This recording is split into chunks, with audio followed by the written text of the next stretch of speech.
السلام عليكم ورحمة الله وبركاته. أهلا بيكم في فيديو جديد. احنا النهاردة عملنا مع بعض زي ما انتوا شايفين صينية المشاوي اللي بتتاكل في المطاعم الكبيرة والقرية الفلانية ومبالغ رهيبة جدا. احنا عملناها اهو. عملنا لحمة مشوية ولحمة ريش وعملنا كفتة وطرب والرز الحاتي، رز المطاعم، رز العزومات، سميه زي ما تسميه. بس بجد شغل فاخر من الآخر. الأول كده نصلي على الحبيب. اللهم صل وسلم وبارك على سيدنا محمد وعلى آله وصحبه أجمعين. ونسمي الله كده ونشوف كده التحضير. أول حاجة احنا بنحضر كل الكلام ده قبل العزومة بيوم أو قبل ما تعملي الأكلة دي بيوم. ما ينفعش أبدا في يوميها. اول حاجه معايا كده بصلتين كبار بشرتهم كويس جدا، تضربيهم في الكبه تبشريهم براحتك. يتحطوا في مصفى وعليهم كده معلقه صغيره ممسوحه من الملح، ويتقلبوا وتسيبيهم لحد ما ينزلوا الميه بتاعتهم. احنا عايزين ناخد ميه البصل. ركننا بقى البصلتين دول، ومعايا كمان الطماطم ضربتها كويس في الخلاط وابتديت ان انا اصفيها وخدت ميه الطماطم. طب على ميه البصل حطينا ايه؟ معلقه كبيره من الزعتر. الزعتر بيديني ريحه قويه جدا للحمه. ومعايا نص معلقه صغيره من الفلفل الاسود، ومعلقه صغيره من الكباب الصيني، ومعلقه صغيره من السبع بهارات. يبقى البهارات اللي احنا حطيناها زعتر، فلفل اسمر، كباب صيني، والسبع بهارات. او ممكن تحطي بهارات لحمه بدل السبع بهارات. معايا معلقه كبيره من دبس الرمان، ودبس الرمان بتلاقيه تقيل كده عامل زي العسل الاسود. ولو مش متاح عندك دبس الرمان ممكن تستبدليه بمعلقه من العسل الاسود. ومعايا معلقتين كبار من الصويا صوص، ومعلقه كبيره من العسل الابيض. ما عندكيش عسل ابيض هنستخدم معلقه كبيره من السكر، ومعلقه كبيره من الخل. يبقى لو مفيش دبس رمان وصويا صوص هنحط معلقة عسل اسود كبيرة. مفيش عسل ابيض هنحط معلقة سكر كبيرة. خلاص. وهنحط كمان مية الطماطم وهنبتدي ان احنا نقلبهم كويس. ودي كده التتبيلة بتاعة اللحمة. محطناش ملح علشان الملح هيخلي اللحمة تنزل المية اللي فيها، وانا مش عايزة. الملح هنحطه في اخر خطوة خالص. هنركن الكلام ده وهنجيب بقى البصل. احنا خدنا المية بتاعته، ناخد بقى التفل ده هنحطه على اللحمة المفرومة علشان نعملها كفتة. حطينا ايه على اللحمة المفرومة؟ ملح وفلفل وسبع بهارات وكبابة صيني ومعلقة صغيرة من البيكنج باودر. وبكده خلاص بقى عندي اللحمة المفرومة كفتة تمام جدا. اللحمة المفرومة دي انا هشيلها في التلاجة عشان هستخدمها لتاني يوم. خلاص. نيجي بقى للحمة. اللحمة أنا معايا شرايح ومعايا ريش. لازم تدقيها. ليه؟ علشان خاطر الخلطة دي التتبيلة تدخل في الأنسجة، وكمان ما تاخدش معاكي وقت أبدا في التسوية. بتحطي كده تحتيها كيس وفوقيها كيس، وتبتدي بالشاكوش بتاع المطبخ تدقي بالراحة. مفيش شاكوش بالعصاية الخشب أي حاجة كده، بتدقي بالراحة خالص. يا دوبك الأنسجة تتفتح معاكي والريش كمان هندقها. وبكده خلاص احنا تبلنا اللحمة والكفتة وهنشيلهم في التلاجة لتاني يوم. ودي أهم خطوة. وما حطيناش ملح في اللحمة الريش والشرايح، حطينا ملح بس في الكفتة. خلاص. هنبتدي بقى اللي احنا نخش على التسوية. اللحمة دي قبل التسوية لازم بقى ابتدي ان انا احط لها الملح قبل التسوية بقد ايه؟ قبل التسوية بساعة. ساعة واحدة بس هسيبها تشرب من ملحها. طبعا انا مش هعرف اقلبها في الطبق ده، فانا طلعتها وهبتدي ان انا احط لها الملح. الكمية اللي قدامي دي انا حطيت لها 4 معالق ملح صغيرين مليانين، وطبعا الملح ده حسب الرغبة. بس لازم قبل التسوية بساعة. انا ابتديت كده ان انا احط الملح وهقلبهم كويس جدا وارجع اللحمة تاني للتتبيلة بتاعتها بالملح، وهغطيها وهسيبها على جنب. وهشتغل بقى في اول حاجة الطرب. الطرب بنشتغل بيه من ايه؟ بالمنديل. المنديل عندي كده ببتدي ان انا اقطعه قد كف الايد زي ما انتوا شايفينه كده. ونبتدي كده اللي احنا نفرده. بيبقى في حتت رقيقة جدا في المنديل دي هنستخدمها عادي. هناخد كده قطعة من اللحمة. لما سبتيها قبليها بيوم كده بيبقى بتديكي كده ايه، طعم احلى، وبيبقى القوام بتاعها احلى كتير يعني. بالطريقة دي وهنبتدي ان احنا نلفها كأنك بتلفي محشي بنفس الطريقة دي. طب الحتت اللي بتكون سميكة عندي ببتدي اللي انا ادقها برضو، بس اهم حاجة بالراحة. لما بتيجي تدقيها بتتفرد معاكي وتديكي كده حجم اكبر، وتبقى رقيقة تقدري اللي انتي تلفيها، وبرضو هتقطعيها قد كف الايد. صينية طبعا ما فيهاش اي حاجة، هنبتدي نرص لان طبعا الطرب ده مليان دهون.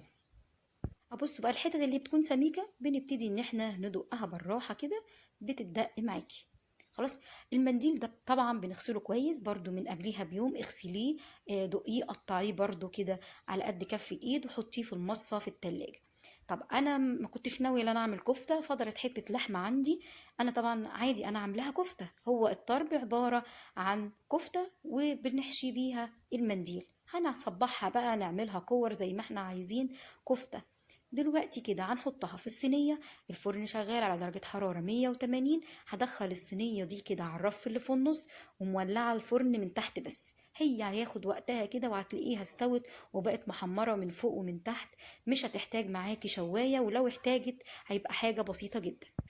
وهندخلها الفرن، وبكده خلاص خلصنا الطرب. نيجي بقى للرز، رز المشاوي، رز المطاعم، رز الحاتي، سميه زي ما تسميه، بس بجد طعمه جميل جدا. انا هعمل كوبايتين من الرز المصري العادي، كل كوباية عليها معلقة سكر. الحلة سخنة جدا، ما فيهاش اي نوع من انواع الإدام. هنزل فيها معلقتين السكر على كوبايتين الرز، تمام. وهبتدي ان انا اسيبها تكرمل، ما بقلبهاش بالمعلقه نهائي، وبسيبها لحد كده ما تسيح، واقلبها بالحله ذات نفسها. اول ما ساح معايا كده وكرمل، هنزل عليه كوبايتين الميه. بعد ما نزلنا الميه بقى هنبتدي ننزل البهارات. بس لو اول مره تشاهدوا القناه، اضغطوا سبسكرايب وفعلوا الجرس علشان يوصلكوا كل فيديوهات جديده ان شاء الله. ولو عجبكم الفيديو ما تنسوش تحطوا اللايك. الرز هنا عندي بيتعمل على مرحلتين، بس بجد جربوه طعمه خطير جدا. اول حاجة زي ما احنا عملنا كده، اول حاجة كرملنا السكر وبعد كده حطينا المية. هنبتدي بقى اللي احنا نحط البهارات اللي معانا، اللي هتديلي آم، طعم كده وريحة للرز بتاعنا. اول حاجة كده معايا ايه؟ عود من القرفة، ومعايا ليمونة مجففة، ومعايا 5 حبات من الحبهان، و5 حبات من القرنفل. ما تقلقوش ابدا من الحبوب الصحيحة دي. اول ما الرز معاكي هيستوى هتلاقيهم كلهم كده طلعوا على وش الرز، تقدري ان انتي تشيليهم بسهولة. بس لازم تكوني عدى الحبات الصحيحة اللي انتي حطاها، علشان خاطر تبقي عرفتي كده طلعتيهم كلهم ولا لا. علشان خاطر مش لطيف ان تيجي كده ايه، قرنفلة تحت ضرس حد او حاجة. خلاص. يبقى حطينا ايه؟ عود قرفة، ليمونة مجففة، 5 حبات من الحبهان، و5 حبات من القرنفل، نص معلقة صغيرة من الفلفل الأسود، ومعلقة صغيرة من الكاري، ومعلقة صغيرة من الكركم. وحطينا كده ورقتين من ورق اللورا. في حاجة لازم، ورق اللورا والحاجات اللي هي بتبقى صحيحة دي لازم تديها كده شطفة الأول قبل ما تحطيها في الخلطات اللي انت بتعمليها أو الرز أو أي كان ايه. يعني عود القرفة والليمونة، الحاجات دي لازم تديها شطفة الأول كده تحت الحنفية. خلاص. حطينا ايه كمان؟ الملح. الملح طبعا حسب الرغبة. انا عندي كوبايتين من الرز المصري العادي، حطيت عليهم معلقتين صغيرين من الملح. وهنسيب بقى المية دي تغلي مع البهارات. وفي حلة تانية حطينا الإيدام بتاعنا عادي، وبصلاية صغيرة مخرطينها بالطريقة دي، ونبتدي ان احنا نشوح فيها. زي ما قلت لكم الرز ده بيتعمل على مرحلتين، مرحلة البهارات اللي في المية، والمرحلة هنا مرحلة الرز. البصلة كده هنديها تشويحة، بس انا مش عايزاها تلون معايا ولا حاجة، بس تدبل معايا. ومعايا كوبايتين الرز مغسولين كويس جدا ومتصفيين، انزلهم كده على البصلة. لازم تصفي الرز كويس قوي. وبعد كده هنبتدي ان احنا نقلبه مع البصل. لازم تديله حقه كده في التشويح، احنا مش هنشوحه ان هو ياخد لون. هي بس الحكاية كلها ان الرزاية تسخن معايا، وكمان تحسي ان كل الرز بيلمع كده، اتغلف من معلقة الإدام اللي انت حطاها، اتغلف خلاص مفيش اي حاجة. وتبتدي بالتقليب بالطريقة دي. طبعا هناك بقى الحلة التانية غلت معايا، هبتدي انزل الميه بكل البهارات بكل حاجه على الرز. الريحه قويه جدا اول ما غلت كده الميه مع البهارات، يعني بتدي ريحه قويه. هنقلبه ونسوي الرز بالطريقه العاديه. اول ما يتشرب معايا الرز، يشرب الميه، ههدي عليه اقل درجه حراره وهسيبه لحد ما يستوي، وبعد كده هشيل البهارات اللي احنا كنا حاطينها الصحيحه. طب نيجي بقى للمكسرات. معايا معلقة كبيرة من السمنة، ومعايا معايا لوز وبندق. طيب مش متاح عندك السوداني؟ طب السوداني بيتقشر عادي مفيش اي مشكلة. طب اللوز والبندق دول انا بقشرهم ازاي؟ مية مغلية من الكتل، واروح حاطة كده اللوز والبندق وانزل عليهم بالمية، واغطي المية ديت، اغطيها واسيبها لحد ما تبرد تماما.